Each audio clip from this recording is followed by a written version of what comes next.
Alors, ça va être une interview, non pas express, mais sur la livraison hyper express avec vous, Laurent Rapoport. Vous êtes directeur marketing et digital chez Franprix, donc un commerce de quartier traditionnel qui se retrouve confronté à une nouvelle concurrence de petits acteurs 100% numériques comme Cajoo, Flink, Gorillaz, Getty, qui promettent de livrer, c'est presque de la promesse de l'immédiateté, hein, ils promettent de livrer en 10 à 15 minutes dans les grandes villes.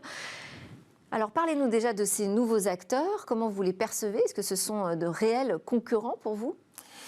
Alors, comme vous le dites, Franprix, c'est du commerce de quartier. Ces nouveaux acteurs, ils ont une approche très différente du commerce de celle de Franprix. Franprix défend vraiment le commerce vivant, les magasins avec des hommes et des femmes qui sont présents en magasin, qui accompagnent l'expérience magasin. Ces nouveaux entrants, ce sont des start-up. Elles ouvrent ce qu'on appelle des dark stores, c'est-à-dire des mini-entrepôts dans le centre de Paris, au pied des immeubles des Parisiens. Et ils ne font donc on ne se balade pas dans les rayonnages, c'est vraiment du stock d'alimentaire ou non alimentaire qui est prévu juste pour la livraison à la demande. Ce sont des magasins qui sont fermés au public, d'où le nom dark store. C'est des mini-entrepôts et ça ne sert qu'à préparer les commandes, donc ça n'accueille pas de public. Donc ça n'a vraiment rien à voir avec effectivement le commerce de quartier que défend Franprix. Et pour autant, ils imposent cette bataille de la livraison toujours plus rapide. Alors, c'est vrai qu'ils sont arrivés avec des standards extrêmement élevés. Ils promettent en ce moment des livraisons en 10 minutes, 15 minutes, etc. Donc, ils rabattent un petit peu les cartes et les codes du marché, effectivement. Après, c'est du commerce de pur dépannage. Ils sont sur des paniers moyens environ à 20, 25 euros selon les acteurs. Donc, c'est uniquement pour ce type de course. C'est vrai que Franprix propose un assortiment beaucoup plus large et permet notamment de faire du e-commerce avec des paniers moyens qui montent entre 50 et 60 euros. Donc, c'est assez différent comme approche. Donc, ce que vous dites, c'est différent comme approche, mais quand même, vous entendez cette nouvelle concurrence, ça vous oblige à réagir. Alors, je ne dirais pas qu'on est dans la réaction, parce que cette livraison express, cette immédiateté dans les courses en e-commerce, c'est quelque chose que Franprix a lancé déjà en 2017, avec de la livraison entre 30 et 40 minutes partout dans Paris. Donc on n'est pas vraiment en réaction. Pour moi, Franprix a été précurseur. Après, c'est vrai qu'ils arrivent avec des nouveaux codes, ils promettent du 10 minutes, ils communiquent énormément. Ce qui est intéressant quand on parle vraiment justement de l'achat de quartier, quand on rentre du travail, on est pressé, on n'a pas beaucoup de temps, c'est quand même une des populations qui vient chez le Franprix en bas de chez lui. Et effectivement, non, mais ça répond à une demande d'immédiateté, de rapidité, on va dire. Mais Franprix propose aujourd'hui de la livraison en moins de 40 minutes, donc on est toujours dans ce créneau du moins d'une heure, de la rapidité, de j'ai besoin de manger ce soir, qu'est-ce que je fais? Boum, j'appelle Franprix. Enfin, je commande chez Franprix en moins de 40 minutes, je suis livré, en 30 minutes, même dans Paris. Donc ça répond sur le site, vous parlez de la plateforme de e-commerce, sur le site, je retrouve exactement la même chose que ce que j'ai en bas de chez moi? Alors, exactement. C'est le modèle e-commerce Franprix qui vous géolocalise et qui vous propose l'assortiment du magasin qui est en bas de chez vous. Donc, on propose entre 5 à 7 000 références.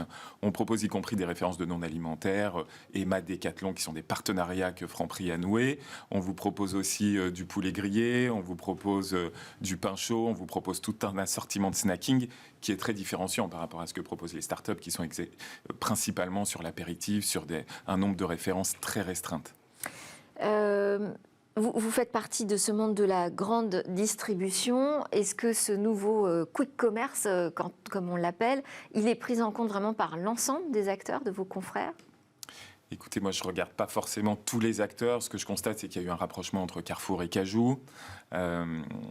Effectivement, ça chamboule un petit peu les codes du commerce, mais chez Franprix, on était préparés, on avait déjà travaillé sur ce sujet, on proposait déjà ce type de service, donc c'est pas une révolution qu'on a en face de nous, c'est quelque chose sur lequel on travaille depuis pas mal d'années, et on pense qu'on a quand même des vrais points de différenciation.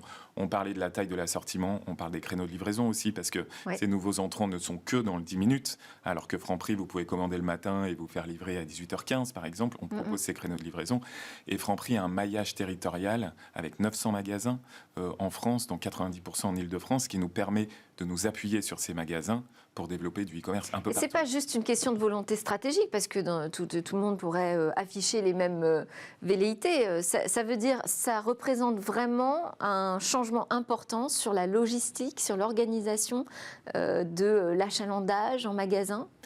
Pas forcément, parce que vous savez, Franprix... C'est un gros investissement technologique? Alors, c'est un investissement technologique au niveau de l'application, au niveau du site, au niveau des process de préparation de commandes.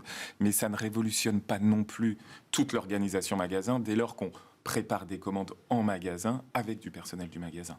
Voilà, donc c'est pas un autre schéma logistique. On continue à achalarder les magasins et ces magasins, ils sont très omnicanaux. Ils servent à préparer les commandes et ils servent à accueillir des clients. Après, il vous faut gérer la livraison, donc le dernier kilomètre. Alors, il se fait comment? Il se fait à pied?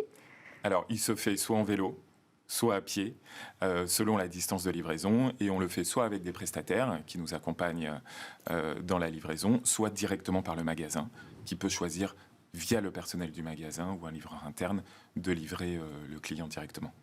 Eh bien, merci beaucoup, Laurent Rapoport, directeur marketing digital chez Franprix, de nous avoir expliqué comment donc, les acteurs historiques, on va dire, réussissent à tirer aussi leur épingle du jeu dans cette bataille du quick commerce et de la livraison hyper express. C'est l'heure d'enchaîner avec un tout autre sujet. Dans notre talk, on va parler des adolescents et des réseaux sociaux.